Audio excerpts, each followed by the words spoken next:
After all this, you still... I still want that gas, yes. And you had better deliver. Okay, you could just start over so you don't... No, it's fine. I'm gonna have to cut through this and edit anyways. It's fine. Oh my gosh. You know, that's less embarrassing than like the reality, which is it has been, well, I mean, let's take a look at Spotify, right? March 18th was when we released the last episode. It is now May 28th at the time of recording. To our audience, shit happens, man. I'm sorry, but shit happens, dog. Like, shit been happening. I'll tell you the real thing, like, to get real with the audience, because, like, this is the thing I've been dreading, is getting real with the audience, getting real on the mic. And at least back in the day, before, like, at least a couple months ago, I had a Twitter account where at least I would think I was talking to the audience while I was doing this. As it turns out, there was not a lot of overlap, or at least it was hitting the point where I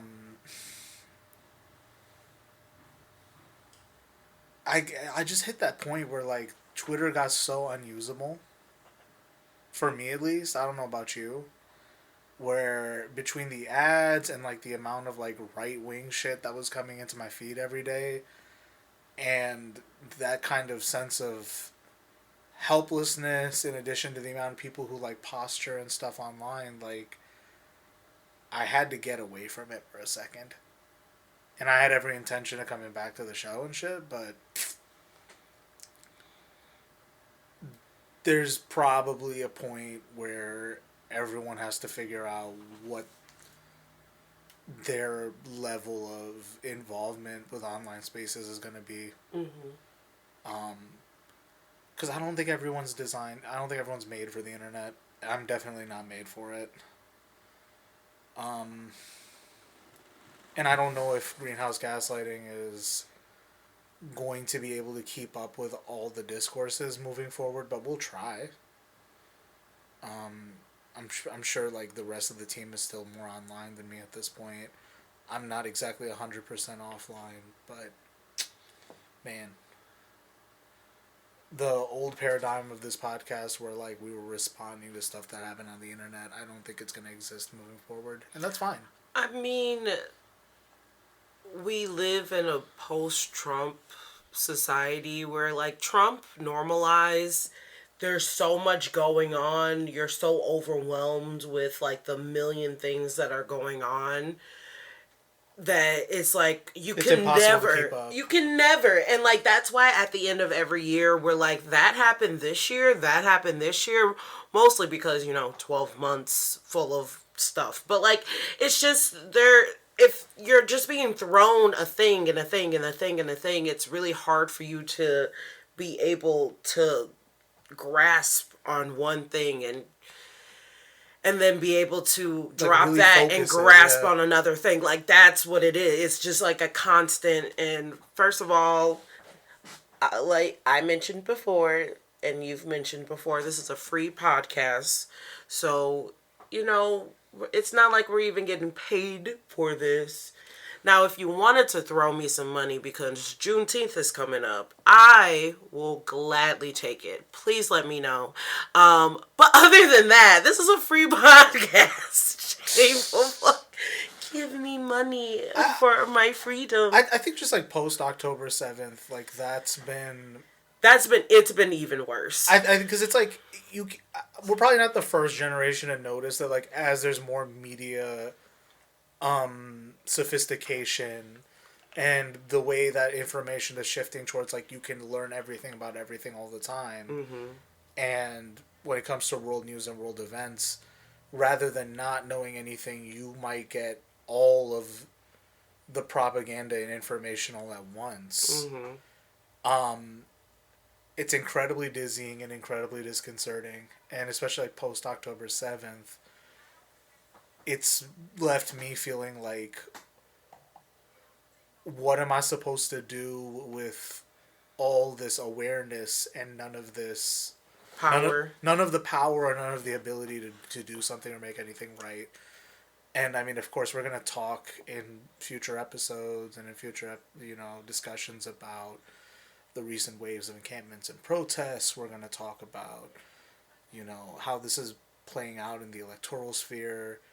I've had very weird discussions with people recently as a consequence of all that, and I think my political opinions have shifted somewhat. I'm still very much left wing. I don't think the analysis is changing, but I wouldn't say jaded. I'm just a little shook.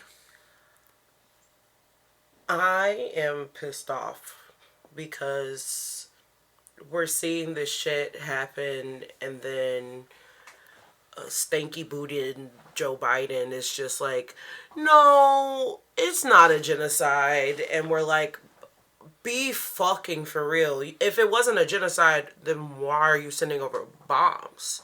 What is that? What is that called?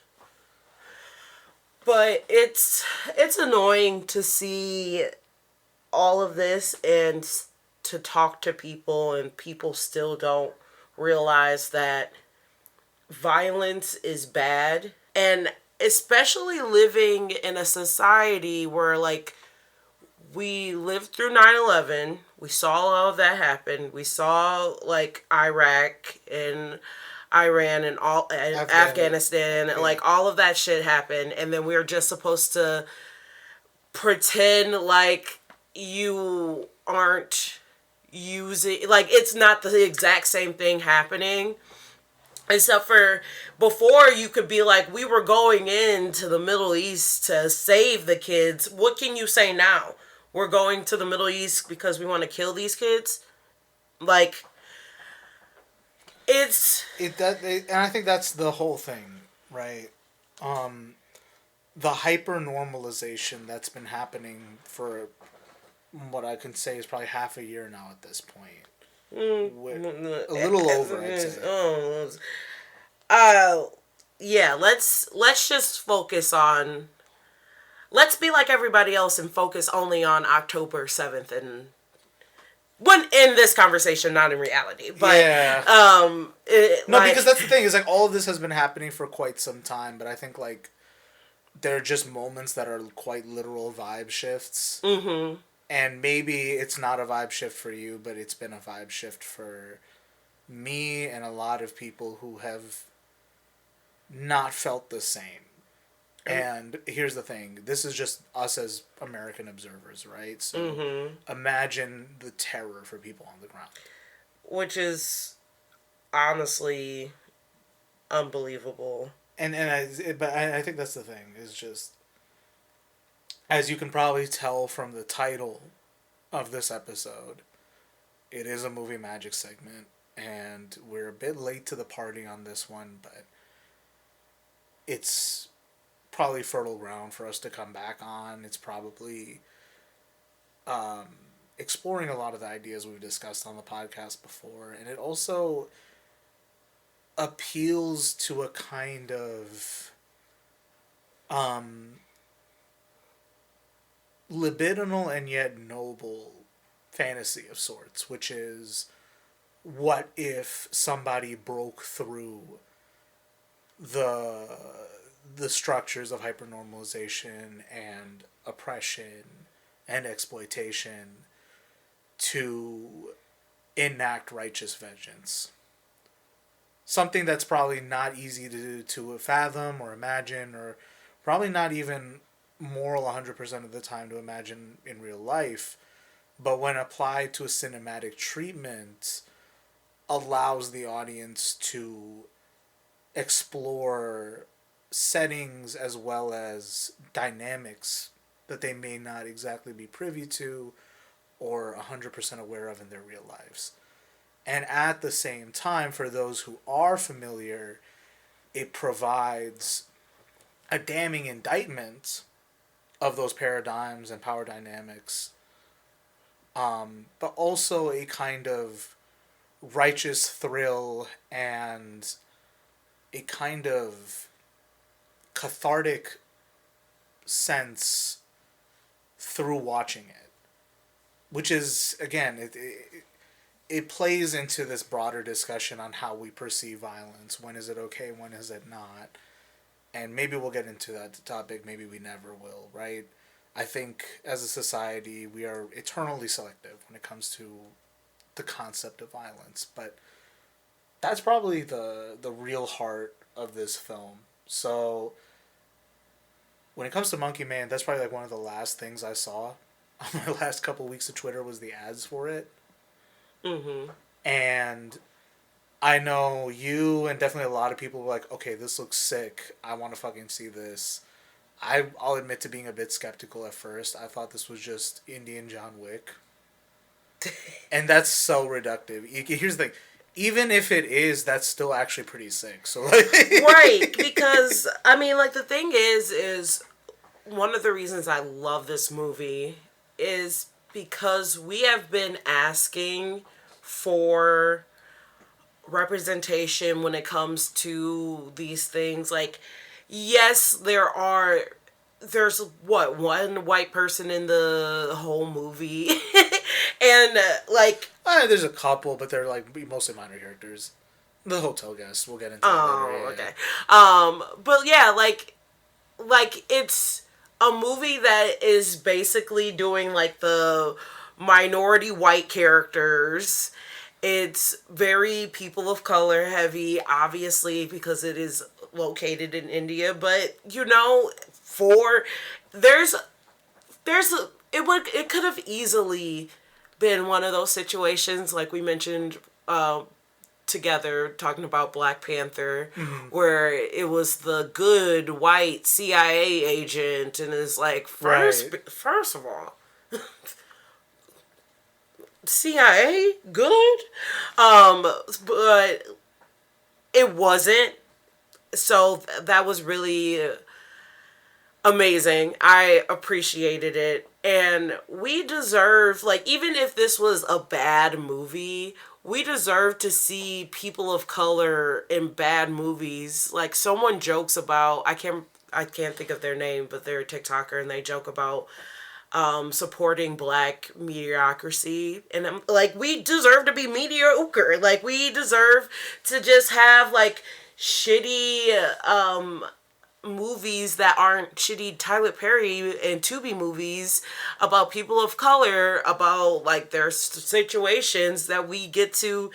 Even maybe it's just a cult classic and it's not even that popular. Well, I don't think this was mediocre in any No, sense. I'm not saying that this is mediocre, but I'm saying even if it was mediocre, we deserve to have those type of movies. We deserve to have shitty movies that we can like, not because they're profound or talked about so much of our struggles and stuff like that. We deserve bad movies as well. But when we get a good movie. This was not a bad movie. This is a great movie, and why I believe you should fund more of all of people of color. Not that just focus on our struggle. And I will say that I do like this movie because it touches on real stuff and isn't just like violence for violence sake. Like, all of the people who are getting their ass kicked, you're like, yeah, you deserve to get your ass kicked. I love it when like all of the villains are super villains. Like, you see and you're like, you deserve every single thing you're about to get because I know the evil in you. Which is the thing that people complain about, right? Is like ambiguity in films, where it's like this movie kind of addresses that crowd kind of directly. Where it's like, hey, here's a film with unconditionally unambiguous villains. Mm-hmm. Unconditionally ambiguous unambiguous heroes, mm-hmm. right?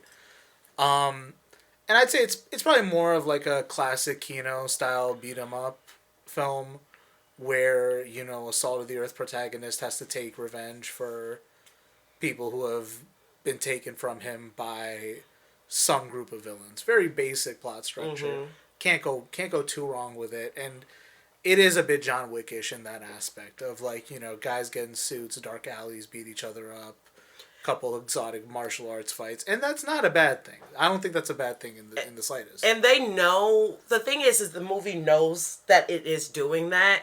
And they mention John Wick when he goes get a gun, and they said, like, this is the John Wick. Because they know, like, that is the vibe that you're bringing into it. So And they break the trope a little bit. Like, there's one scene where, like, he has to, like, break out of a window to escape. And he basically, like, breaks his head. He doesn't break his head. He busts his ass on the window. Because he can't get through it. So he has to run down the stairs and stuff. So there is, like, some gentle subversion of the tropes. And there's more, like, I don't think the thing with, like, movies like this, like men action movies, I like to say, even though they're not only for men, but they're targeted towards men, I will say, is they're usually, like, in nowadays movies, I feel like they are already so strong and they never go through that transformation of getting better. And that's one of the things that this movie did. Like, yes, he had abilities and whatnot, but throughout training and developing, you could see he got stronger and better with the classic hero's journey. Exactly. Yeah, like that's like it's like a Rocky moment. Like, right. And you don't have movies that have hero's journey. It's just like... Well, and you would think with superhero movies dominating the scale a couple years ago that the hero's journey would be, like, more obviously pronounced. It was only, hasn't. Like, it's Iron Man and Captain America, like, both of the first ones, I say they do a little bit of that, but also it's how, like, Steve... whatever, Urkel, whatever his name was, Captain America, he literally was, like, scrawny and went through a physical transformation, like... Steroids. Iron Man, he was a man, and then he found iron. He had to do that shit up in... Iron deficiency. We're not even going to talk about... We can't. We cannot even talk about that. We were derailed, so... How long are we in this? We're not that. Let's see. At the time of recording, we are at nearly 18 minutes of yapping. Of course... We've been talking about this. So, another thing that I did think about, like, in hindsight, but also a bit during the movie, is I kind of do worry, or I'll say worry, how much of the film was trying to be accessible to foreign audiences. And that's something that's... Because, like, I mean, I guess we'll get into Dev Patel in a second, right? But it's like... a little bit of me feels like it is this fictionalized, kind of compressed version of India. Like, it takes place in a fictionalized version of Mumbai. A lot of these are, like, generic placeholder places. There is some, like, you know, very obvious imagery, but... none of it is exactly stated or made. How do I say this? Like, the story notes are unambiguous, but the setting is. And that's not exactly a bad thing. But yeah. Well, I understand because it is targeted to American and UK. It's a Western focused movie. And I think one of the things it does is it's not trying to alienate by calling out a certain region, a certain people. It's like, it's a guru and it's the police. Like, you in India, that could be anywhere. And I think that's the thing is, like, it doesn't shy away from getting into, like, the uniqueness and, like, the unique dynamics of, like, Indian inequality and why that would play into, like, a scuzzy martial arts flick like this one. But also, it's just limited enough because we could be here for hours and days talking about this. And, like, part of the reason why there hasn't been any new episodes is I've been traveling recently and I got back from India in April. And that was also one of those experiences that has kind of changed my perspective, not necessarily on where I stand politically or any of my analyses, but how I go about disputing or debating things, who I talk to, and the limits of, like, talking to right-wingers, I think has really been tested to me because it's very timely for this film to come out, not only in the context of everything we talked about earlier, but then with just the rising tide of the right wing internationally. Right.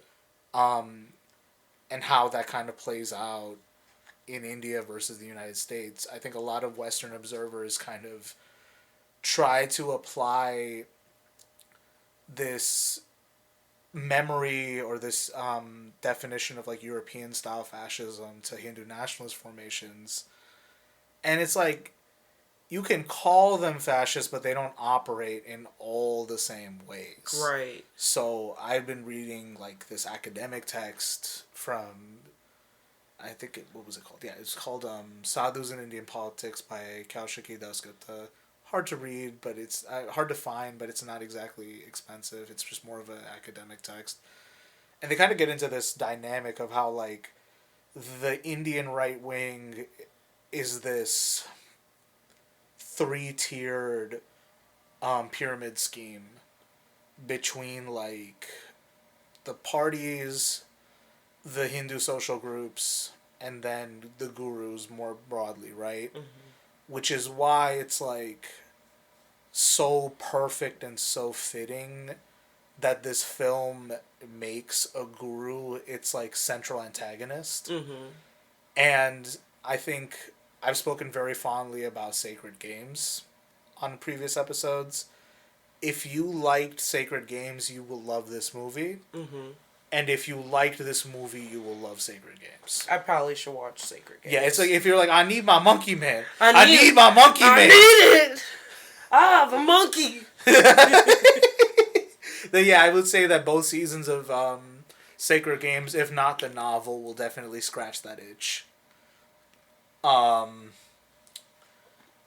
So I guess let's get into maybe just a couple thoughts on Dev Patel. Like, I haven't exactly followed his career too closely. I think I remember like, oh god, because I was growing up when like the whole buzz about Slumdog Millionaire was going on. Mm-hmm. I don't know how much of that you remember, but like, I think I was like, it came out in 2012, right? Yeah, something about that. So yeah, I was like a senior. So I think by the time it was, I think my freshman RA, shout out to Christiana, she was like really into the Oscars and stuff and like award shows, so she had us watch a lot of the movies. So I'm pretty sure I saw that with her, or like yeah, I definitely saw it, and I remember the buzz, and I remember being like, this is dope. Okay. Because, you know, people of color, even though back then they didn't use that term. I mean, the I remember the discourse around the movie was a bit like wild at the time. Oh yeah, it was all racist. Well, I was younger too, so like I can't process all of it, right? But it's like, I just remember it was this weird mix of like, it's a great film, it deserves all the awards, to this is literally poverty porn. And I think to some extent Dev Patel's been like, I don't know how his career has gone exactly, right? Because like that was his rise to fame, and that's like my first encounter with him. I don't think I've really seen him in very many other films except this one. I still need to watch The Green Knight. I heard it was good, but I haven't seen it yet. What was that one Wes Anderson film he was in? I haven't seen that one. Was it Hotel Budapest? I can't remember. Yeah, I don't know. I don't want to go on but y'all be watching Wes Anderson movies. They look like that. They look like Easter. They look like Diet Easter. I know the former Tumblr user.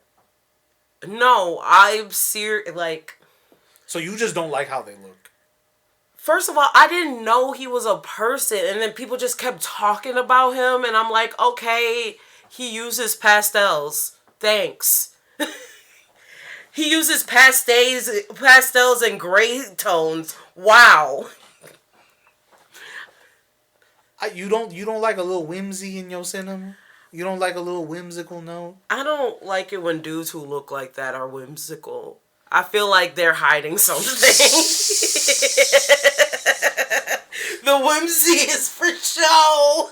Okay. We'll get into okay, but otherwise, no other exposure to Dev Patel before this, right? I know he was in Skins. Okay. Also, I completely lied. I looked it up. It was in 2008, so I was starting high school, so I definitely did not watch it until it probably went on TNT. Because, you know, they used to be playing the movies. I probably watched it with a million ads now that I'm thinking about it. So I can't remember the movie, but I know I saw it. All you remember is that he gets on Who Wants to Be a Millionaire and somehow he knew all the answers. Yeah, I was like, damn. And that... growing up poor moment, I was like, damn, how do I get on How to Be a Millionaire and get us out the hood? Then they canceled the show. Yeah. They heard that I wanted to be on it. It's still huge in India. It's still huge. Isn't that always so crazy? When, like, American shows flop, but they do amazing overseas. I mean, okay, like, this is another digression. I know a lot of people talk about, like, McDonald'sization around the world, but it's like... Fuck McDonald's, by the way. But, like, it goes to other countries and then they do it better. I really want to go to... anywhere in the Caribbean eat their KFC, because y'all keep saying the KFC go off, and I really want, like, I don't even like it. I've never been a person like, ooh, other than a famous bowl from KFC, I've never been like, ooh, KFC, but let me get down there by Rihanna. All I'm going to say about India that's cool is, like, they can basically force you to have vegetarian options. I love that. I think we should learn a thing or two.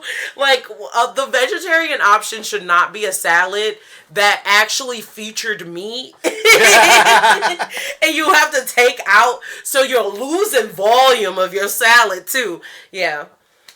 I got problems with that. Oh, my gosh.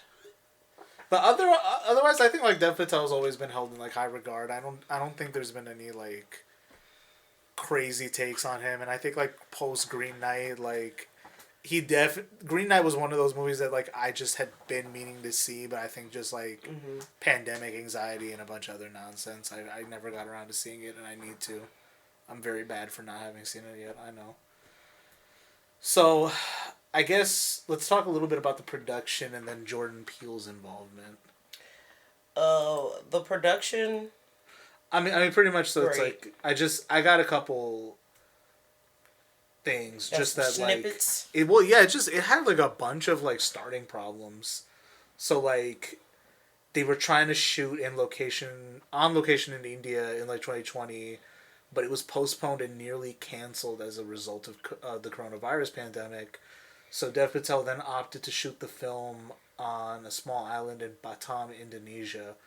While filming the first action sequence, he broke his hand. Which is crazy. He was really trying to do this, man. He was in there. And then there was the other thing about, like, this project had kind of been in development hell with Netflix. So, in 2021, it was announced that filming was completed and Thunder Road Films had sold worldwide rights to Netflix for $30 million. However, Netflix later felt the film was too gritty for Indian audiences and was concerned about their reaction to film's political commentary, instead quietly shopping it around and nearly canceling the release. Now, here's the funny thing about that, is like, because Netflix doesn't share any, like...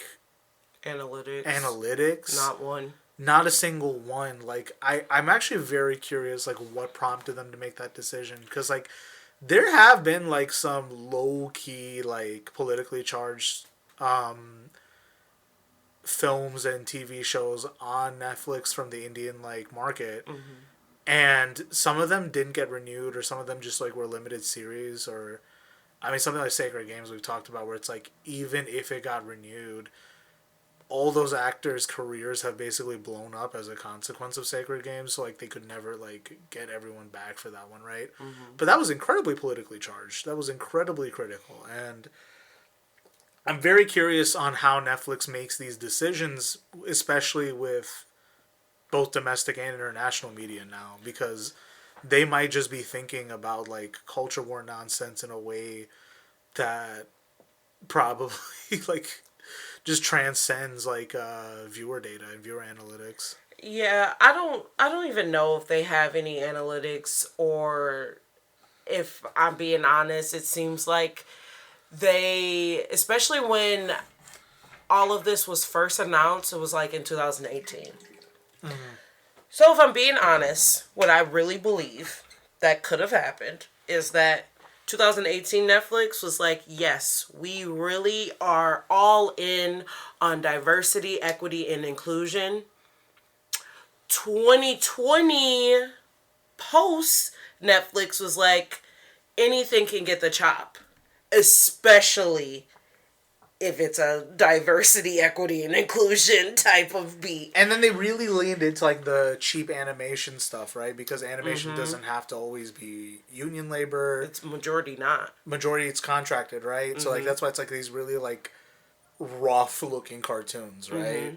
So like So I truly think, I think they were really planning on putting it on Netflix, or at least I think what probably got them is that they wanted to they wanted to release it in America, the UK, Canada, and India. yeah. They were concerned about the Indian like group of consumers, so they were probably going to scratch it for everybody, or heavily Well, and edit. especially if it was coming out in 2024, it's an election year, so Yeah. like it's I don't know, It's polarizing for everybody. It's polarizing, but right? Yeah. it really, I think it's only polarizing if you like are corrupt and you don't want people to know some things that happen in other places. But other than that, I can't imagine. But this is Netflix bullshit. They do this all the time, and they even mentioned a few days ago that if Barbie and Oppenheimer were released on Netflix, it would have been more or as popular as it was in theaters. And it's just like, why lie? And people were memeing it. It was like, I didn't dress up in multiple outfits to go to multiple screenings to a Netflix original. Like, that's... But I mean, you're lying. Yeah, even if you think about like the appeal of Netflix and stuff, right? Like they had like I don't know, it's because like they were the first to do it if you think about it, right? Them and Hulu, so like having these like basically 9-hour films that you can watch in one sitting if you choose to with binging, and getting these kind of like production deals that's like, well, okay, you can show boobies on this one because it's on the internet, right? Like you know, like that probably played into the early appeal and shit. To be fair, Netflix was never a you can show boobies. That's a I mean, that's a HBO, You're Showtime, You're right. Skinamax type of thing. Yeah.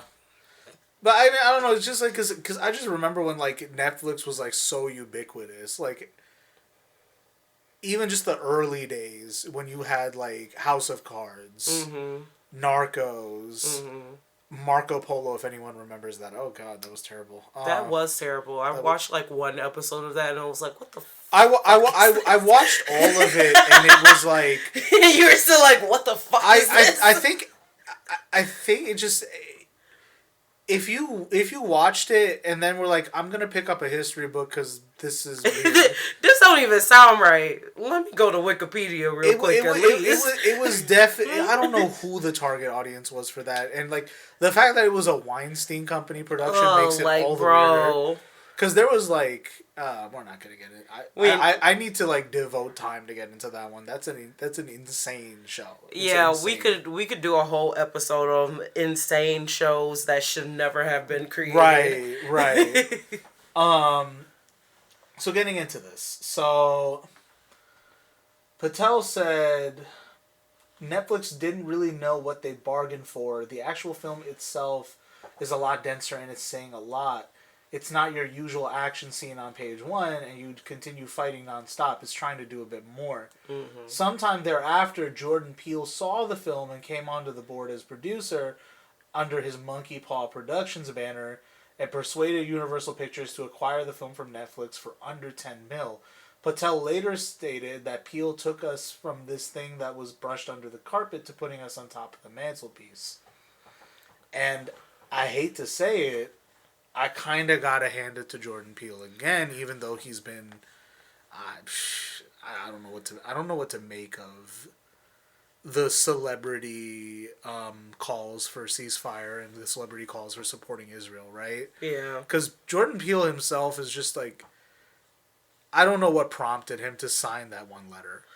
I honestly, when I think about that first little letter, I think they... It was also like immediately after October 7th, so part of me wants to think that like this is before everyone found out that the New York Times had their thumb on the scale. Yeah, I feel that like... the Israel was pushing certain narratives, of course. I feel like truly, if we looked and saw that most of those people had like the same manager or publisher that or might someone explain it. who has like some contract where they can speak on your behalf or something, like, because it just really, it didn't seem, and it like, I don't know, because maybe even they, it's all stupid. It's also weird because like wasn't Chelsea Peretti like pro ceasefire or like... Yeah, like it's just, it doesn't make sense.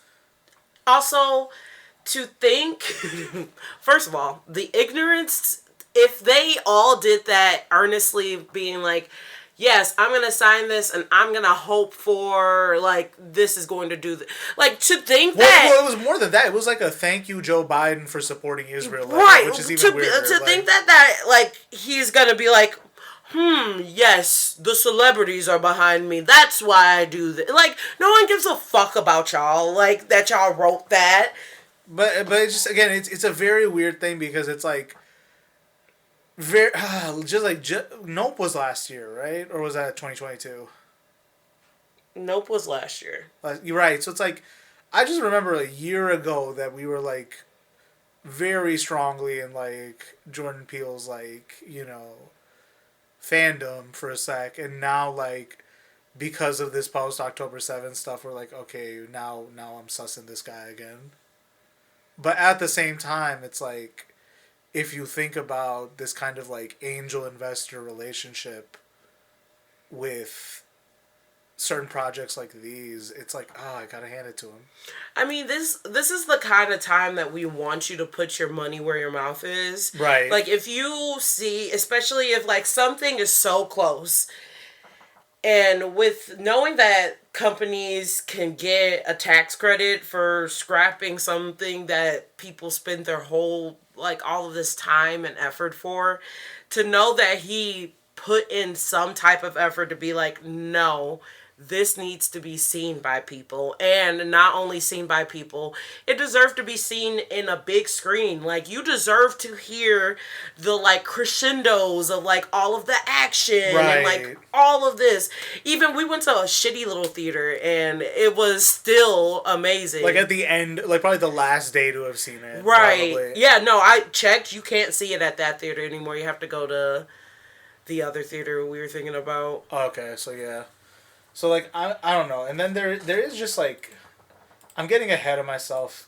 This outline has already been thoroughly destroyed, so we didn't forget how to do the show. So, one of the actors, I think it's the guy who played the guru, so the central antagonist of the film, right? Mm-hmm. So he revealed that an important scene featuring him in the action film Monkey Man was edited out. The news was broken to him by Dev Patel ahead of its premiere in the U.S. He said the scene in question, according to him, was the soul of the film and represented its central philosophy. The controversial action film is still awaiting an Indian theatrical release. This is as of May 4th. So... he said in an interview, for the premiere of Monkey Man, I went to California. Before that, Dev Patel said he wanted to have a word with me. He said, that's the scene I love most, but we had to edit it for some reason, for some political reason, you understand? And he just mumbled. I kept on looking at him and said, Dev, wasn't that the scene, the philosophy of your film? And he was like, oh yeah, man, but you'll still like your role. I'm really sorry, but you'll like it. When I saw the film, I said, no problem, but I know that scene. वो अगर रहता तो क्या मजा आता. If it stayed in there, how much fun it would have been. It had that punch, and edited scene won't matter to the audience, but it matters to the actor. In my understanding, it was the soul of the film. It may not be for Dev. It is getting a lot of critical acclaim, might be in the Oscar race later, and is like their truth, he added.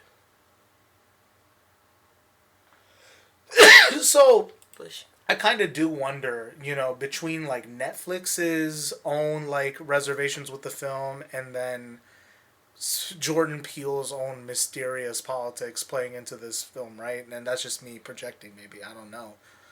It could be possible that there were a lot of forces bearing down on this film to cut back on certain explicit political views or philosophical precepts that might have helped in its, execution overall. Now, for what it's worth, I still think the film as a whole, like, is saying a lot. It's saying it very boldly and very powerfully, but it leaves a lot to the imagination now of, like, what could possibly have been cut out, Yeah. That is wild, especially because I'm just hearing that now.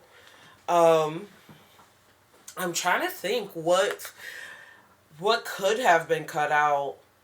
And for the record, right, like, it's pretty much like you have a guru who's in, like, uses police power to get what he wants, uses, his followers to amass wealth, but also, like, endorses, like, what is explicitly a Hindu nationalist, like, leader. It's not Modi verbatim, but, like, that's the thing, it's like, there's a lot of stuff where it's like, if you're Indian or you're familiar with the stuff, you get it, right? So they even, like, the fake politician's name, if you look at the last name, it's like an upper caste surname. So they're hitting all the right markers of how these dynamics play out in India, but it's not 100% spelled out to the audience. Yo, this is how casteism works. This is how, the intersectionality math works in an Indian context versus in the U.S. And you don't need to do that. I don't think you should have to hold the audience's hand on a lot of things. I think leaving things up to chance and, trusting the audience to be smart enough to interpret things is generally good advice. But the film is making very pointed statements when it says who its heroes are and who its villains are. Yes. So, I think we already talked about... but now we're just getting into the film itself. What did you see about, like, any online hype about this film? Because I did see, like, a lot of, like, positive reviews for it. A lot of people encouraged me to see it. And I think a lot of people really resonated with the political critiques and some of the social commentary. I've only seen good, like, information about it. I've seen, obviously, the thoughts were thirsting. Like when the trailer first dropped and it was like the part where he had his shirt off and everybody was like, woo! And like the people even on screen were like, woo! So everybody was like, yeah! It was crazy. But when I first heard of it, I was interested in the movie, like, first off. I was skeptical at the start, I'll admit. I was interested to see because, again, we are allowed to be mediocre. But once I heard that Jordan Peele was involved, and not just involved, because if he was involved from the start, I would be like, I would still have my skepticism and everything. I'd be like, yeah, this is one of his joints. He wrote blah, blah, blah. But to hear that he wasn't a part of the production at all, and he saw this movie, I think at, like, Sundance or one of those movie festivals, and he was like, this needs to get to as many people as possible. This needs a theatrical release. It deserves that. That overly piqued my interest. I knew it was going to be good. Because you could say that something's going to be good because you wrote it or you're a part of the production, but if you're willing to put your name on something that is kind of up for the chopping block, may or may not be successful from what the bigwigs are saying. Right. But you're like, nah, I put money on it. I put my gut on it. That's when I knew it was cool. And that's the kind of thing where it's like all these like, I find these like kind of be like liberal problematic directors, like Taika Waititi, for instance. Like he's got a couple of things where I'm just like, what's going on here? But then it's like, okay, he produced Res Dogs, right? And you're like, okay, he's actually supporting something interesting here. Okay, like, and it's like what I do appreciate.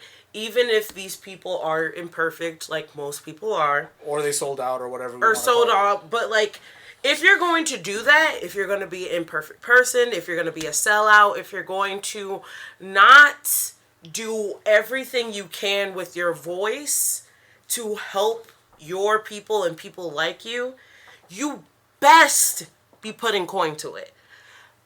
And this is something I believe everybody should realize. If you don't have the ability to say something and do something, the doing something is putting money to it. Especially if you have more than you need. If you have the means, you should be doing it. So, angel investment. Endorsed by Greenhouse Gaslighting, I guess. Yes. Jesus. Let me know if you want to angel invest me into something. I will write a business plan for it. You tell me how much money, I'll write you a different business plan. So, I guess the overall plot summary, I don't want to spoil it a whole lot. I know, because I really, like... I would rather people go and see it, so I would just... You should definitely go and see this movie.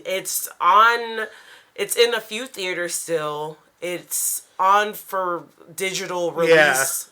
Which is like, whatever the fuck that is. Buy it if you it's like, and you most likely will be able to buy it on DVD and stuff, which you should be buying more physical media because they will take away the media from you if they can. They would go into our brains and delete it from our brains if they could. So you better have every physical memory. Or physical media that you would like. I just hate that everything has to be done at the point of consumerism, but like...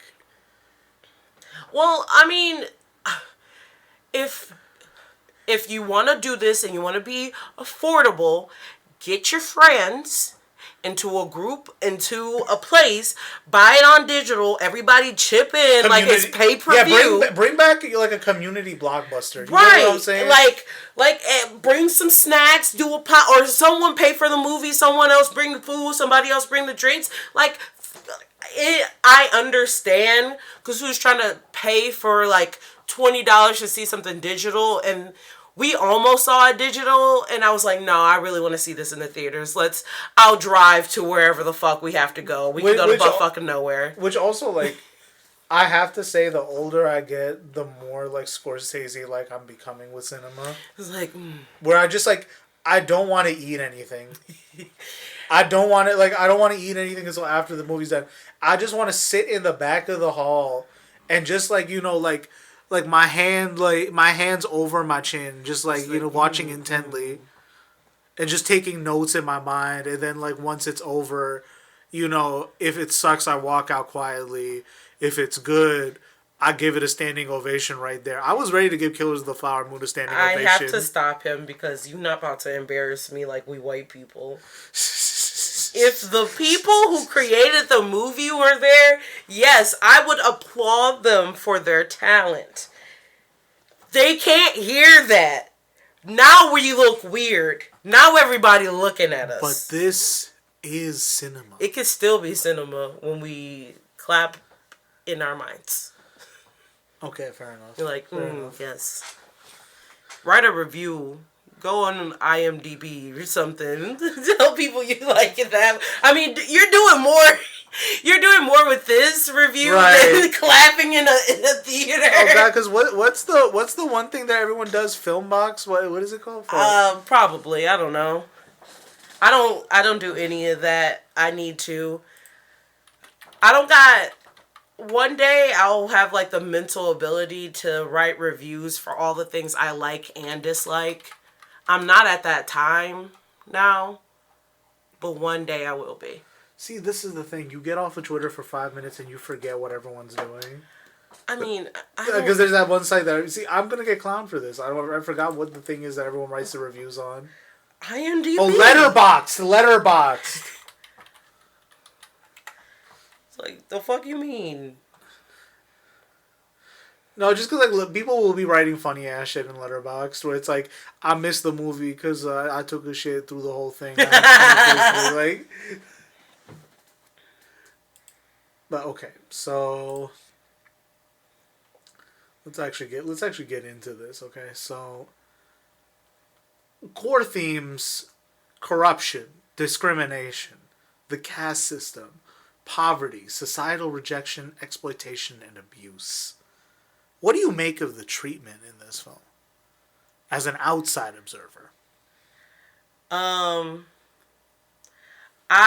felt like almost every time somebody got hit, I was like, "Ooh, yeah, you deserve that." Whoop they ass. I mean, that's the thing, right? Is where it's like, I think in our current discourse, in our current, like, especially like in liberal settings, right? I would say liberal in like the small L sense, not the big L sense, right? Mm-hmm. So like, there's this idea that like speaking out or calling into question or resisting oppressive forces makes you the aggressor in some sense, right? So this discourse has happened a lot in recent days about like, what is the perfect victim? Because if it's not Black Lives Matter protesters during the uprising, if it's not Palestinians in Gaza, if it's not people in Sudan, Congo, anywhere else, who is the perfect victim? That is I think the fetish of liberalism writ large, right? And I think what this film does is it actually presents us with a classic hero's journey narrative with said perfect victim, except it's also like this hyper individualized righteous cause for vengeance to some extent. So I think like you're saying, right, where it's like all of the character in this case is just the kid generically. Monkey Man, I guess Bobby. That's right. Was that his name, Bobby? That's the name. Yeah. He gave himself Bobby. Yeah. So it's like all his enemies are almost directly like the people who have directly caused him harm, or just like generic goons in the employee of those people. And they all deserved it. That's what I'm saying. So it's like they kind of really get into this like the income inequality angle is like so sharp, right? Where it's like there's one side of town which is like European style in its presentation, high-rise buildings, luxury hotels, and like near palatial like environments, and then as soon as they leave to go to like whatever like slum they're staying at for the night, like it's night and day, and they even get into like just like how they don't see this part of the town. They ignore it. And it's almost like in the day and night example is almost like it's even starker because like they start there in the day and then they come to like these poor areas at night in the film. So it's like light and dark in this like strikingly like, you know, visual presentation of the theme. And as well as that, like the depiction of poverty is kind of, it's subtle, but I think it really does describe India more broadly, where it's like access to money, access to wealth and privilege almost is tied to like being more Western in your presentation to some extent. It's kind of inextricable from that. And then people are less refined in their presentation without that. And then it's more rural, more agrarian, and more specifically Dacian its presentation at that point. And they kind of touch upon these like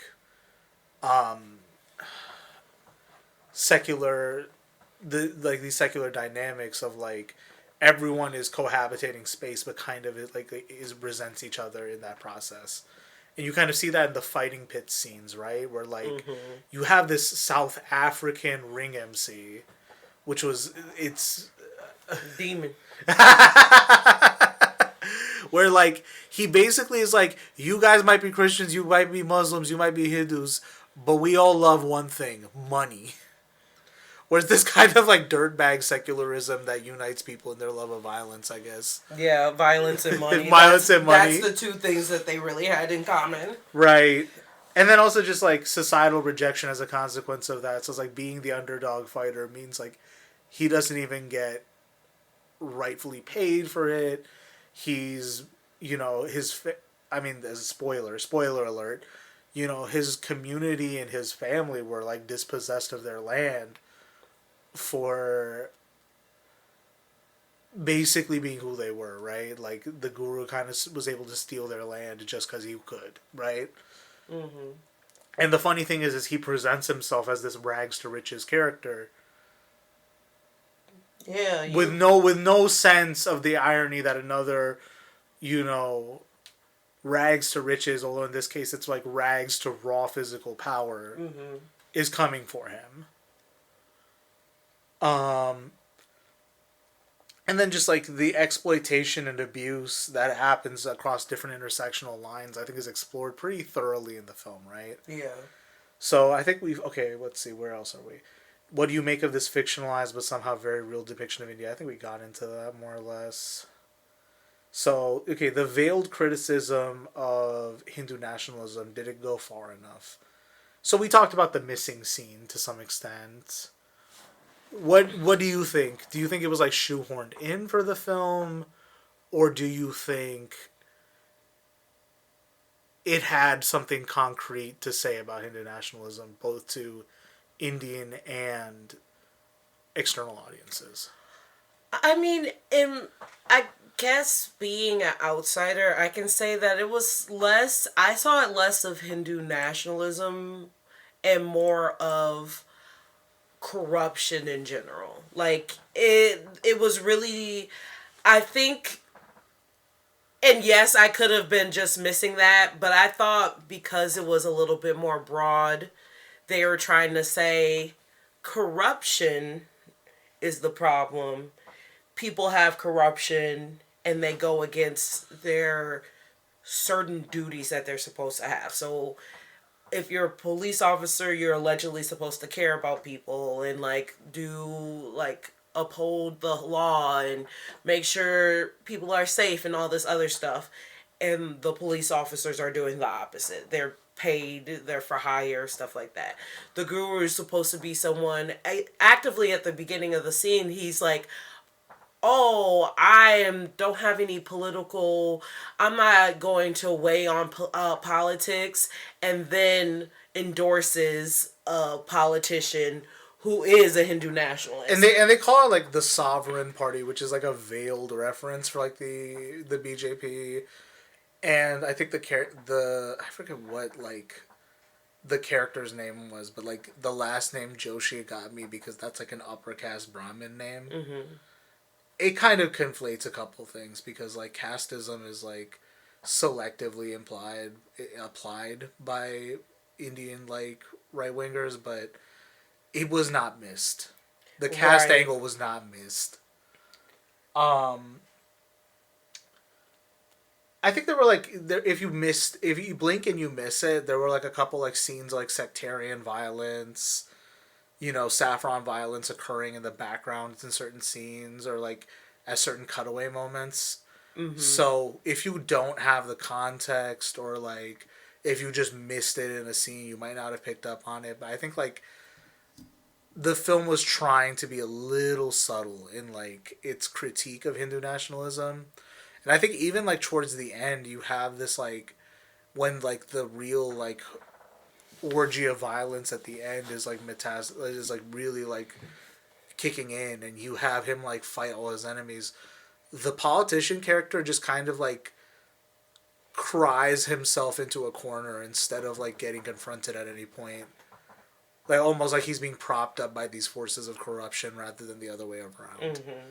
Which I don't know if that's like a pointed critique or if that's like just a funny detail. Like, okay, this politician character is full of shit because he's a politician. Which is funny in of itself, I guess. Yeah. I mean, it could be. I also feel like at the end it was just like the like him saying like no matter what you do, it's going to continue to happen. Yeah. And at the end, Monkey Man was like, I'm not trying to fix. I can't right now, or maybe not ever. He wasn't trying to fix the whole situation. He was there for vengeance for his situation, which is kind of like, it's an interesting take on like, in solving one injustice, can you solve systemic injustice? And I don't know if the film intentionally wanted to confront that question or not, but it's just food for thought as we observe it, right?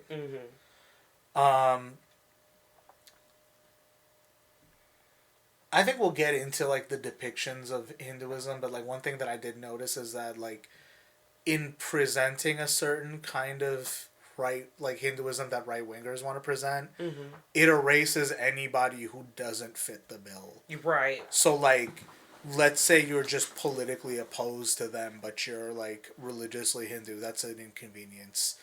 If you present an obstacle to them materially, so like you're a villager whose land is going to be appropriated by the guru, it doesn't matter that you're a Hindu. In this case, the kid's mother is like basically teaching him about like Ram and Hanuman and all that stuff, and it's like that's like one of the essential like lessons in North Indian Hinduism, basically. And you know, the mother as guru trope in Hinduism is like, it's a sacred thing in of itself, right? So his personal experience with this is being flattened by this political movement's specific definition of what's acceptable, right?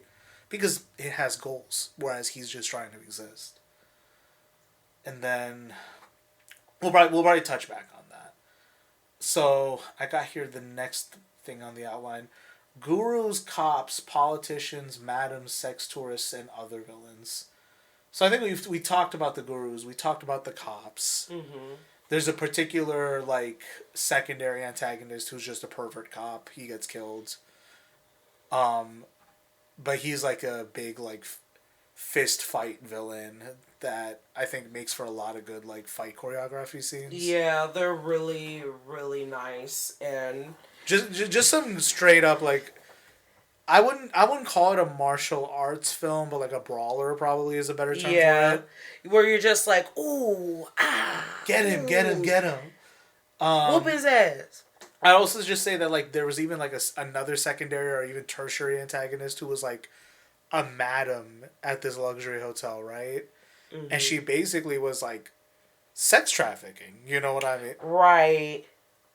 She was doing all of the illegal shit she was doing. Where it's kind of like, you know, the exploiter class in India isn't content with just exploiting their own people domestically. They also want to call they want to call on the services of, you know, foreigners they can exploit, and if not that, they want to pimp out their own people to wealthy foreigners, kind of shit. Which is, I don't have a particular statement on this. I'm not a swerve for anything, but I think like you can't erase dynamics of like exploitation from India in some sense, right? Where it's like domestically the wealthy can exploit, but then also you have less than sincere outside actors also coming in to exploit, and it's not just sexually; it's also just economically, right?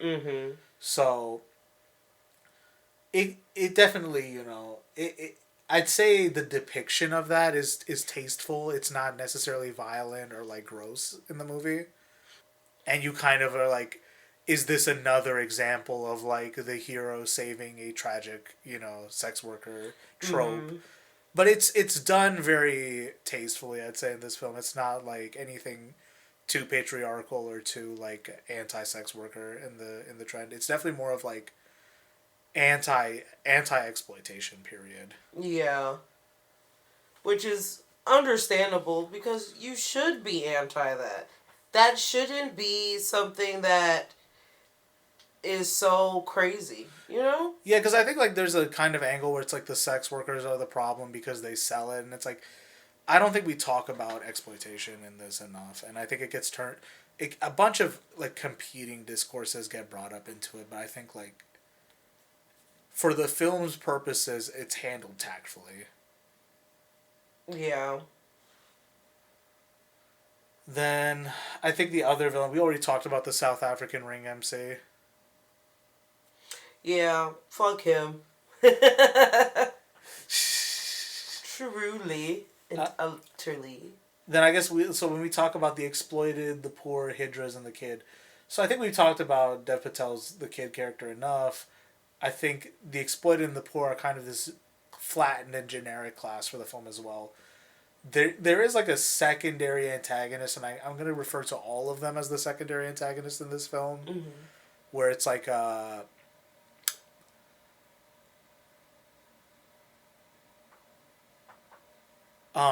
you have a very positive depiction of the Hydras in this film.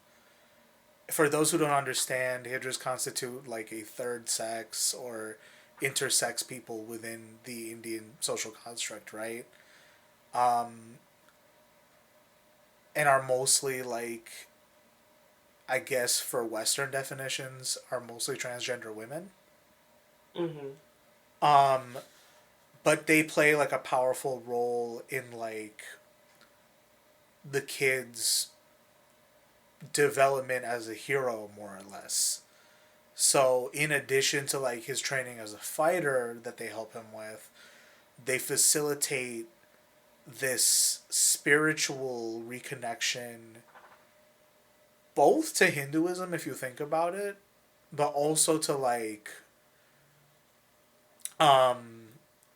to his trauma and overcoming it so that he can be who he needs to be in the final moments of the film, right?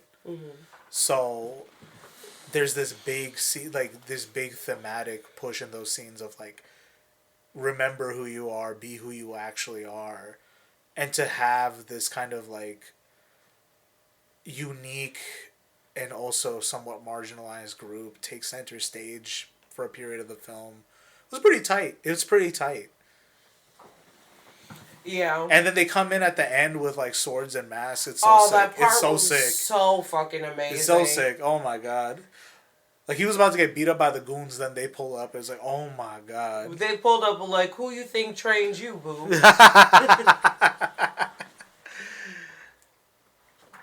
So another question I had, and as we talk about this film of like the oppressed rising up, do you think like it is like a sincere like critique of the present moment? I wouldn't call it left wing per se, but I call it sincere. Or do you think that this is something that could be easily co-optable for the right? So this is from the same review I was talking about earlier. So there is, of course, an inbuilt ick factor to all of this. Kid could very easily be read as a violent pup. A Travis Bickle adjacent loner who, under the influence of drug-induced delusions of grandeur, commits an act of domestic terrorism by killing a politician. I don't think he kills the politician at the end, does he? Yeah. He's portrayed as a righteous soldier waging a personal holy war. Someone who could conveniently be co-opted by right-wing extremists who might consider the current regime a tad too timid for their liking. But the cultural commentary is too on the nose even for the willfully ignorant to overlook. Yeah, I don't like how that person talks about people of color. Like, This was an Indian review. I still don't like it. Like, the idea of, like, you're a goon and blah, blah, blah. And, yeah, he did do domestic terrorism literally by definition of what domestic terrorism means. That is a part of what it is. If if these situations happen to you and your family, would you not do domestic terrorism? Maybe you bitch made. I don't know. Well, and that's the thing, right? Where it's like, I think we have this like societal value for personal like vengeance stories in film and media. We have we have value for like tales of retribution. We have value for like righteous fury. But then when it comes to that being depicted, even in fiction like this, it has to be kind of tone policed to some extent. And I'm not here to defend violence writ large. I'm not here to like talk about when and how violence is correct or not. That's not what I'm trying to do with this. What I'm merely saying is like, I think the film is kind of saying what it wants to say very explicitly, but we're all stuck doing this song and dance about it because that's what we're conditioned to do. Mm-hmm. Let's see, what else? I guess from that same review, let's get into something they say.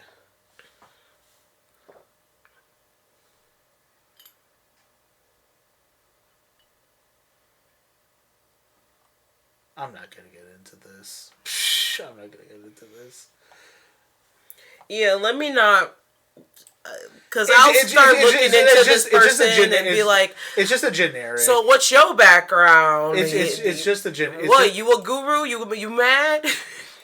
I think it's just you a corrupt guru mama guy? Like, the fuck? No, it's just a generic film critique. Like, it's just... Articles are all word for a minute, and we see that. Right, you gotta meet your word count. You already double spaced. You already did that. Your teacher gonna get you in trouble. You gonna get a C. Gonna get in trouble. But I think that's the thing, right? Where it's like every time right wingers make a film about killing the president, basically, it has to be celebrated. It has to be like treated as serious cinema. When they made that Chris Kyle movie, and this guy has PTSD because he was basically sniping brown people in Iraq and Afghanistan. I got PTSD because I killed kids. Whammy. Right. So that's like the thing is we have to treat it as serious cinema. We have to treat it as like real cultural phenomenons, and we have to venerate the rights like political heroes, and it's like political art. But then when it comes to anything that I wouldn't call a film left wing. I don't explicitly believe that to some extent, right? But when a film basically takes the angle that hey, modern institutions are corrupt, what if somebody took it into their own hands? It has to be hemmed and hawed upon for 1,000 hours of radio time, print time. I feel like we're regressing with our critique a little bit, but when they talk about snowflakes, they have so much to say about alleged people who get offended over everything, and then they point to one person they found on the internet who acts like that, and then they complain about everything. But that's what I'm saying. But then when you look at the entirety of how discourse has to be conducted, what you can say and what you can, and how you conduct yourself in writing, in media, and all this stuff, you have to. And I'm doing a variation of that right now, where I'm still doing the tone policing, but I'm getting mad about the tone policing, right? I mean, I get that. The song and dance is so baked into this process, it's maddening. And I might have to edit some of this, I might not. We'll see how it goes. But one thing that I want to share from my India trip that really turned me off to the idea of having discussions with anybody, and more broadly, if someone is right wing, just assume they have no ability to speak to you in good faith, because it's some of these discussions cannot be had without good faith. I mean, if someone's just willing to fight you over nothing, there's no point. But I feel like it's necessary to just speak on this because I was heavily influenced by Kush Vlog and the whole 2020 corona sphere of exiting liberalism, fighting with liberal friends, trying to articulate this sense of this really deep like sense of dissatisfaction and anger at the system we live in, right? Mm-hmm. I think I dealt with like this sense of like I don't feel confident enough to explain my position, and because of that lack of confidence, like I'm doing a disservice to the cause writ large, whatever that may be, right? Mm-hmm. But I think like there's another factor in all of this, which is like there are just some people you are never going to be able to talk to. Mm-hmm. They refuse to like live in the same world as you. They don't want to, compromise. They don't want to like. And here's the thing: there's even people like I disagree with, but like because we're committed to having a good time or whatever, or like we're just trying to like get through the day. These disagreements can kind of be papered over to some extent, right? Yeah. But then there's just some people who like they will not rest until like you basically like soothe their ego for them, right? And it's like I had one experience where it's like out of nowhere, and this is while I was in India, like sectarian violence discussions came up, and it's like Hindu Muslim stuff, and I have no patience for it. I disagree with the framework. I don't like it. More than that, I grew up in the United States, right? So like I don't have the same like pain points or like propagandization that prompts me to think that like everyone from this background is my inherent enemy. Mm-hmm. And there's some people you can tell that to, and they're like, yeah, you're right. That makes sense. And then there's some people who, like, you tell them that, and they're like, no, you're wrong. You don't understand anything. Mm-hmm. And, like, it just hit this point where, like, out of nowhere, they're talking about, like the violence is, like, like, the justification of the violence. And I'm like, well, that's not right. I don't agree with this. And I try to explain my position. They don't want to believe my framework. They don't want to believe my experience. And it kind of hits the point where someone in the group is trying to like get it to calm down, and they say, "Can we all agree that violence is bad, no matter who does it?" The most uncontroversial opinion in history, mind you. The most uncontroversial opinion in history, mind you. And then this, like the person who instigated this whole thing is like, "No, violence is okay when Hindus do it. It's just not okay when Muslims." And it's like fucking there's just some people who refuse to live in reality. Mm-hmm. There are some people who refuse to entertain the considerations of living in maturity, in dealing with people, in dealing with fairness. And honestly, this just writ large, this comes back on the whole fucking movie, this comes back on the whole podcast, this comes back on everything, right? Mm-hmm. Where it's like, here we are arguing about like potential people who will never listen to this, who we have to appease. Right. Like, if you listen to this podcast and you're like, well, I kind of understand what Israel's going through, then turn this fucking podcast off and redacted. But like, if you're like, it just... Well, and in the context of this film, right, is they're like, but do you think violence is okay? Do you think violence is okay? It's like, it's a movie. It's a fictional movie. The same people play, like, Call of Duty all fucking day, and no one's got a problem with that. No one has a problem with, like, mass shootings. No one has a problem with all this shit. But we let it happen as a fucking society. Mm-hmm. But, like, when people talk... And I think, like, this is just a broader critique. This is 2 months of not getting to talk about this coming out, right? Where it's like... all these right-wingers talk about, like, this hegemonic, big woke... The gender button is being hit. Mm-hmm. There's so much of Marxism, so much leftism. But it's like, if you look at what hegemonically is happening, you have to present everything in a way that, like, liberals and right-wingers cannot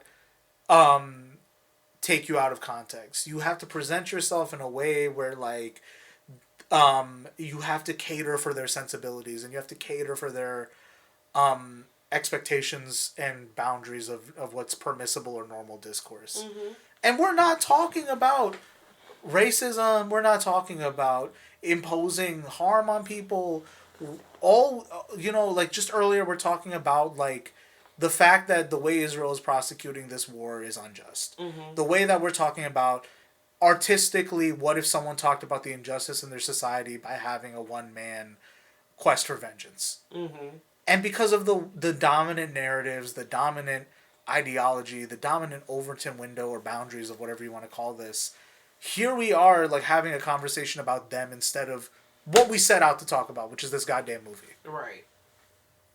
But sorry for the diversion, but you get what you paid for. But all of this is connected to the movie. You don't understand things like that happen after people have been engulfed in violence their whole life, and they are trying to fight back and trying to get some power back. That's why things like this happen. That's why Monkey Man happened. Like, he would not have done any of this if the corruption did not happen. Right. It's not, these things don't happen in a bubble. It's not like somebody, I mean, if there are situations where people come out and they're just like, everybody's minding their business, I'm about to cause some violence. But that's not what are happening in these situations. The violence is a reaction to the violence after trying to talk, trying to figure out other solutions, trying to protest peacefully and non-peacefully. Like, there has been so much. It's not just violence and then violence. It's violence and then a process of trying to stop it not being stopped, and then somebody being like, okay, I've hit my breaking point. But if you don't get them to a breaking point, you'll never get to that solution, that problem. And it's happening in real life. It's happening in this movie. And I just keep especially thinking about what could have been taken out of this movie. Right. To make it less political, being that it is very political and it is saying a lot of things. But because it hits too close to home to what's actually happening all throughout the world, not even just in India, it's hurting everybody. And that's the thing. Now I kind of get why Dev Patel probably took the scene out. Yeah. Because, like, here I am thinking about, like, I mean, for reference, if this sounds edited, it's probably because it is. Like, it just hit a point where, like, a certain, like, histrionic class. I'm not even talking about, like, defenders of Israel. I'm not even talking about, like, liberals or conservatives writ large. I'm talking about, like, the literal, like, person who defends the status quo. Mm-hmm. The person who says everything is okay, either because it is for them or it's not. Or, like, you know, they refuse to disclose what they benefit from things not being okay, right? Mm-hmm. But these are the people that set the terms of what's appropriate to discuss. What is high art versus what isn't. Mm-hmm. What is acceptable protest and what isn't. These are the same people who, like, will never allow anything to move forward. And we've talked about how these people stifle everything politically, but then, like, just think about, like, this stuff being stifled artistically. Right. Like, here we are finally with, like, this kind of, like, mass market action blockbuster style film that you can call its politics progressive, radical. I'll just say that they're very sincere in depicting, like, an honest to God frustration with exploitation. Mm-hmm. And like, there's still just going to always be somebody. And I mean, I don't even know the person who wrote this review because that's what triggered this outburst, right? Mm-hmm. But I think, like, there's always people you run into who are, like, always lecturing you about, like, the specter of left-wing violence, but have nothing to say about right-wing violence. Not a damn thing to say about right-wing violence. Right. Or just act like it's once in a chance, like, oh, this just happened because of this, not because of systemic things, right. And, like, people being hateful and hurtful and horrible, all that right. Other stuff. It's just... But yeah, like I truly do think that this movie is a good movie because of what it says and what it can say. And I think it also has that type of, I don't think it's neutral, but it's not saying too much about a certain group where you can place that evil person as whoever you need it to be in your head to make you feel a little bit more sympathetic for them if you are a person who lacks the ability to sympathize naturally. I think it might be helpful for y'all. So I guess let's get to the final concept in the outline, because this is probably the last abstract thing. I'm going to have to do a little editing on this one, but I don't mind. It's good to be back in the studio, right? Mm-hmm. And I think this will shape up to be something coherent when I'm done in Audacity. But I think another timely aspect of this film, and probably what might be holding up its release in India and some of its editing, right? I don't know how much our audience or you might know about like the Ram Mandir controversy in North India right now. Mm. But basically, one of the big thematic elements in this film is the monkey man concept. So the god Hanuman himself, mm-hmm. and where he fixtures in, where he fits into the Ramayana, the great Hindu epic. And Hanuman is kind of this like, I mean, I have an idol of it on my desk. This is funny as hell, right? But it's like, he is this deity that represents strength, loyalty, animals, all this stuff, right? Mm-hmm. And I think in the film, like, through this deity, you have the depiction of the mother-son relationship, mm-hmm. in the film, right? Through his mother, he learns about the myths of Hanuman, and is also like this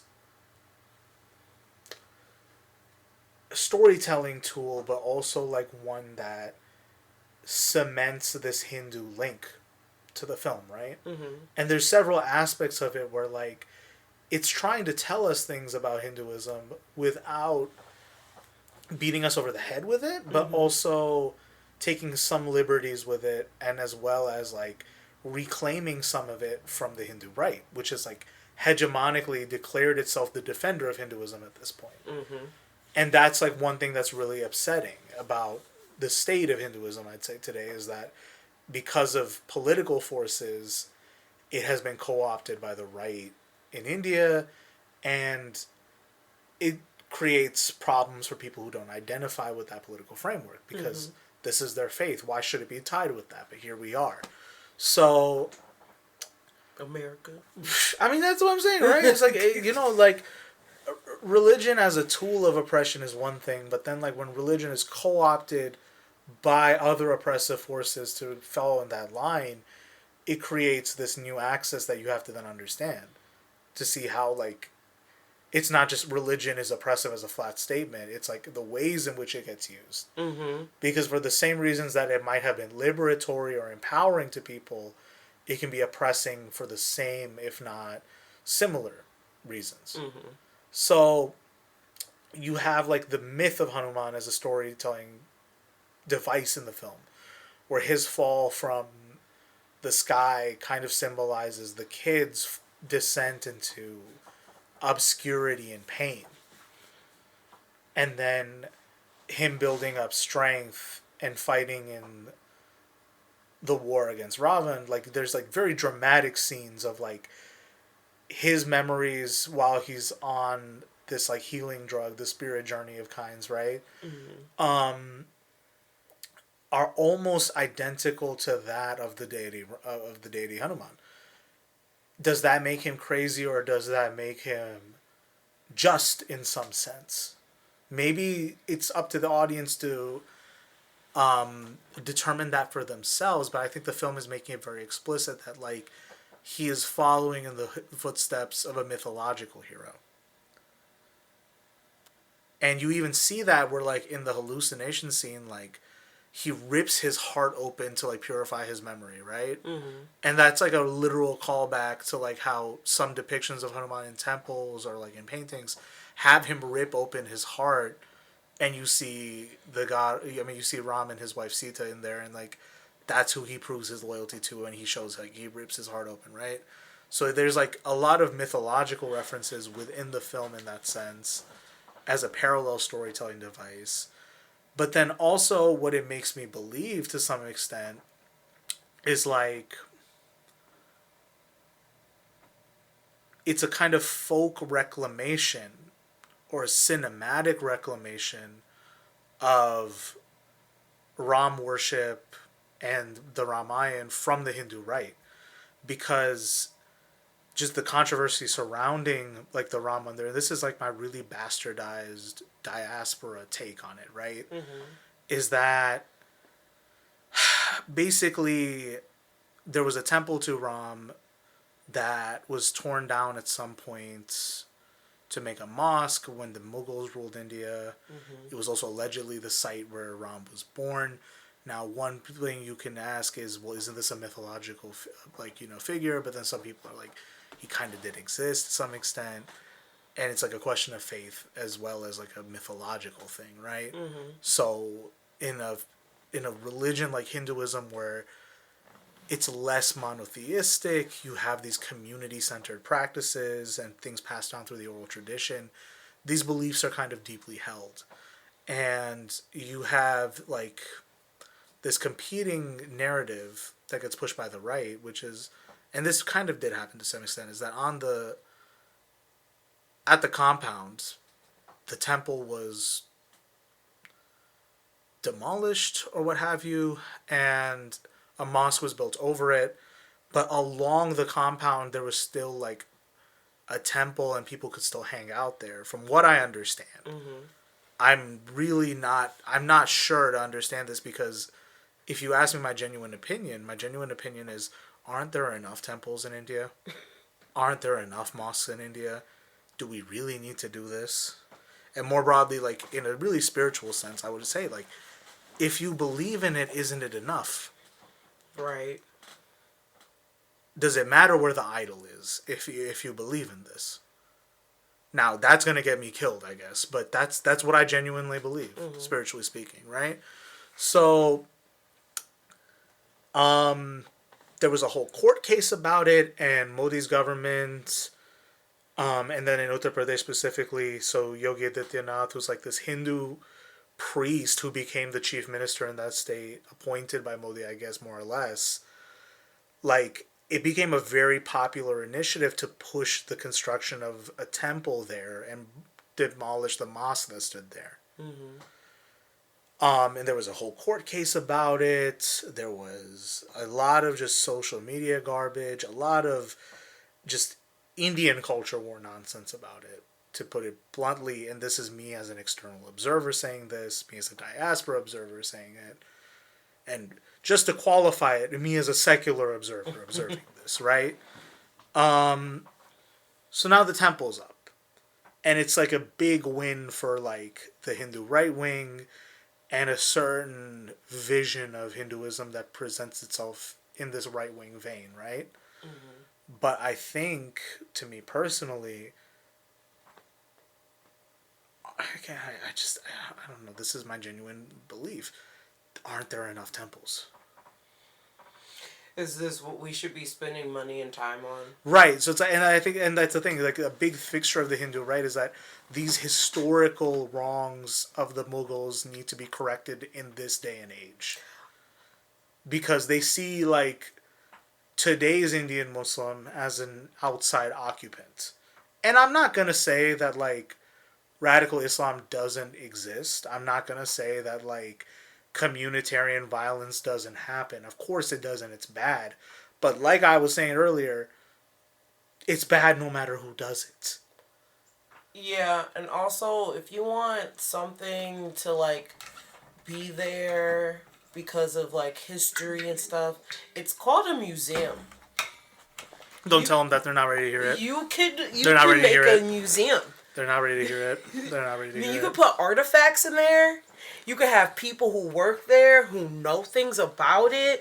You can have it as like a kind of a tourist attraction. But here's Like- the thing, right? Is like I think like secularism, even if like American Protestant Christians have gotten a little more insane lately, I think secularism in the United States successfully accommodates religiosity in a way that it needed to, right? Well, And I think in India, like, you just didn't have forceful enough or powerful enough social formations to fully implement that process, especially like in conservative areas like the Hindi Belt. Well, first of all, I think the only reason why people quote unquote care about religion here is because it's in the Constitution and people could sue you if you did not give them their freedom of religion. I don't think it's because we are some, like someone, there was a master plan to make sure that the religion... I don't believe that for certain, but I'm saying Yeah. that like let's just say like in the early waves of immigration in the United States, right? Like you had this dispute about like Protestant versus Catholic schools. Mm-hmm. And I think it was solved pretty handily with like, nah, schools are secular, you can't do that. Well, state... Public schools, I mean, like Yeah.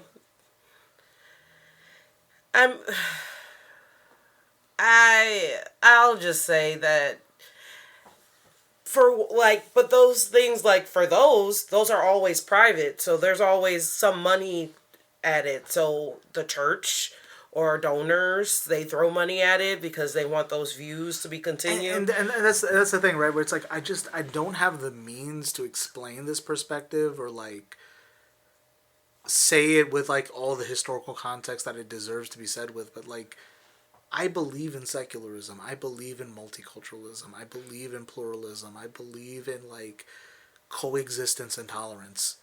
Is that such a bad thing? No. Is that such a bad thing? It is not.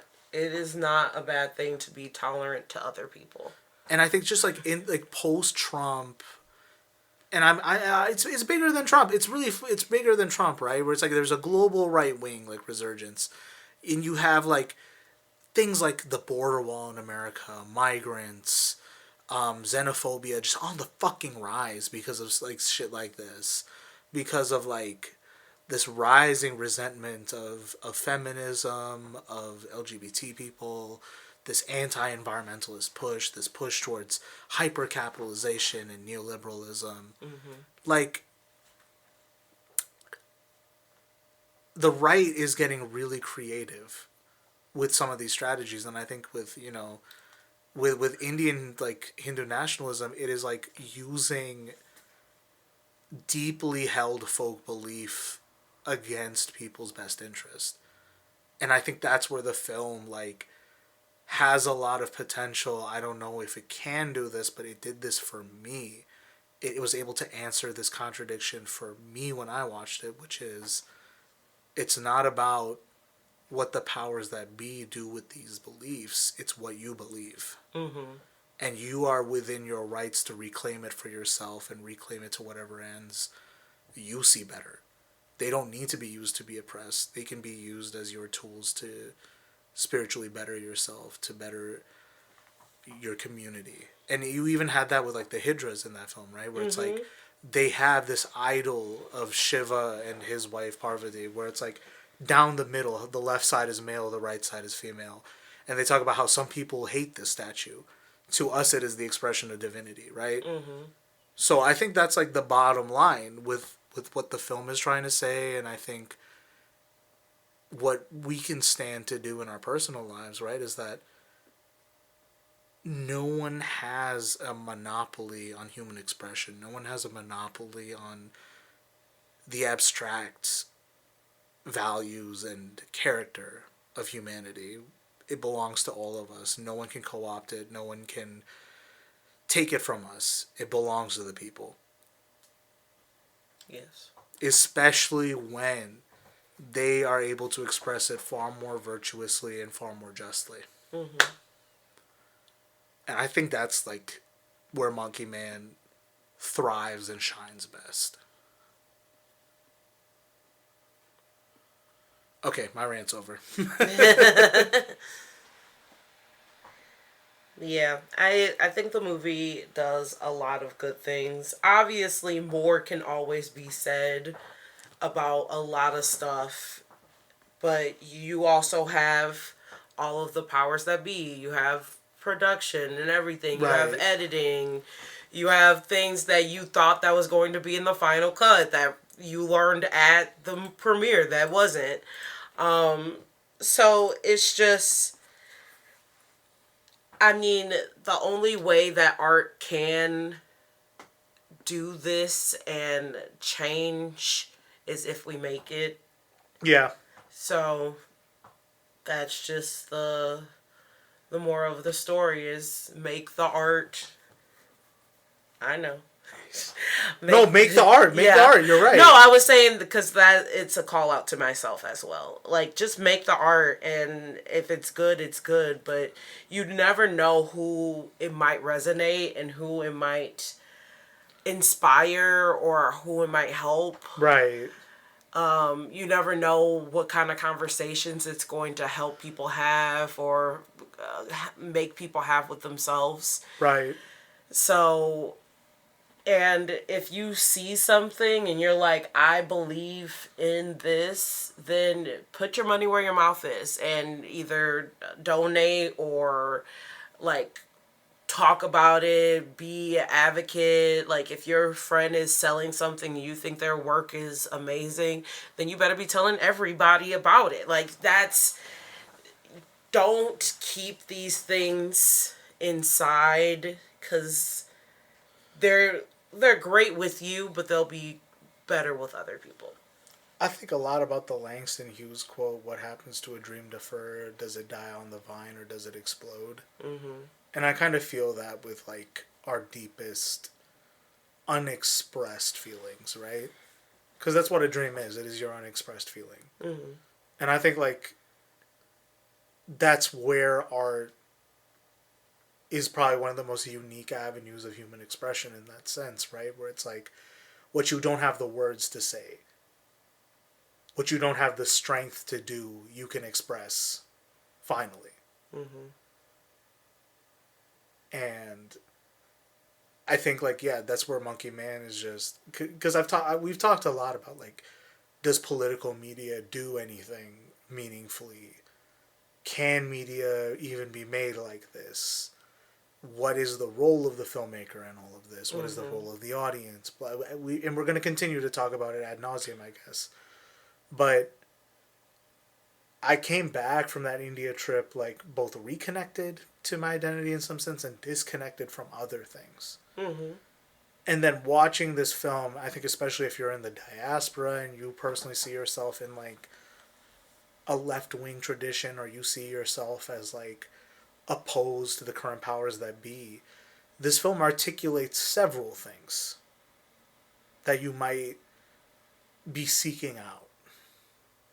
And even if you're not in the Desi diaspora or, you know, you don't understand everything about America, or sorry, you don't understand everything about India, and you're just watching this as an outsider, the film still has a lot of value. The film is incredibly entertaining. It's incredibly well shot, well produced. Beautiful, like amazing fight scenes. You can tell that like every and then like the there's just like scenes and moments like there's so much that they put into this film. You could tell that this is truly a passion project and made by someone who loves acting, loves the idea of directing, loves creation. And if you want to like watch a piece of art, I think this is what it is. It is, especially knowing that he did write, direct, produce all of this shit like that and starred in it. Like that is amazing. That it was made for 10 mil and it made over 30, I believe. Let me take a look. Come on.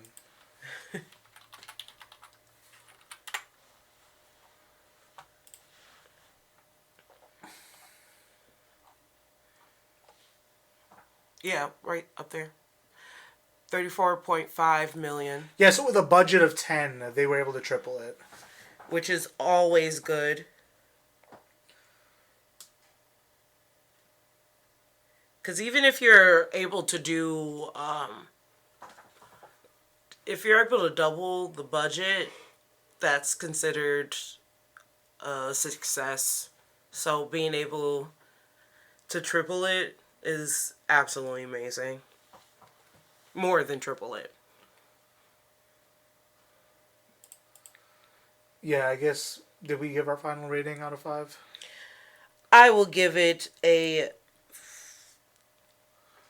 It's a 4.5 from me for sure. Yes, I'll give it a 4.2 because I do believe that there could have been more of... We could have known a little bit more about the women who were in the movie. Right. And there were a lot of great women characters. And it wasn't even that big trope of like side characters who mean nothing. Like you can tell like if these women were not here, he would not have gotten as far as possible. Right. But I think, let women talk a little bit more. Have them a little bit more a part of the plot. I like that. Maybe give some of them names.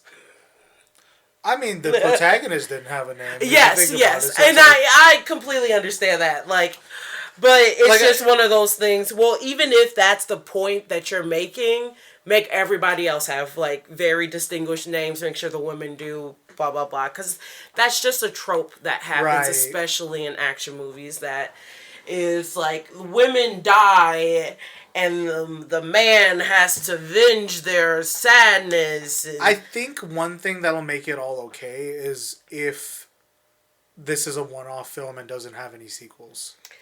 You say that, but I think it will... You think so? I don't think it's gonna necessarily get a single or like another movie, but I think it would... I think it wouldn't ruin it if it is... if it does have more. I think it is it's a good movie to end on that. And then it's also a good movie to continue into a series. Because if we can have 8,000 Fast and the Furious, we can have like 2 to 3 of these movies. Side note, I just remembered this movie came out and I never watched it, and this looks like Pakistani Everything Everywhere All at Once. We should watch it. Yeah.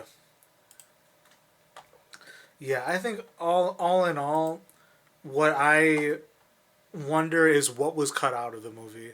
What was left on the cutting room floor. Because that leaves a lot of potential to be imagined. And I think, like, I always have a lot of space in my heart for projects that had a lot of potential but weren't able to manifest it. But for what it's worth, even with the nerfing done to this film, it accomplishes so much without overstaying its welcome. And I think it's brilliant. Watch it. If you haven't already. That's my final take on it. Yes, it's definitely a watch there. It's a really good movie, honestly. Honestly, yeah. It is worth the hype, worth the watch. All right. So, with all that being said, anything else? Any plugs?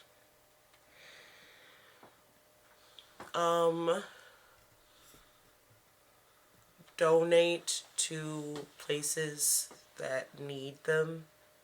Give your money to. A lot of those places could be somewhere that helps people in Palestine, Sudan, and the Congo, and other places that there's been a lot of corruption, and where this type of story could happen, and they could have just changed the background to fit another place, because these things happen everywhere. So if you have the ability, you should give to whomever, but I also think you should not be silenced. And don't be a person who just sees injustice and says that there's nothing I can do and I shouldn't even have an opinion on it. Because your opinion can do a lot when you change what you believe when it's bad. Don't believe bad things. I think we can close it about there. It's great. It was great to be back in the booth. Till next time, watch this space. We'll be back soon enough. Take care, dear listeners. Bye. Bye-bye.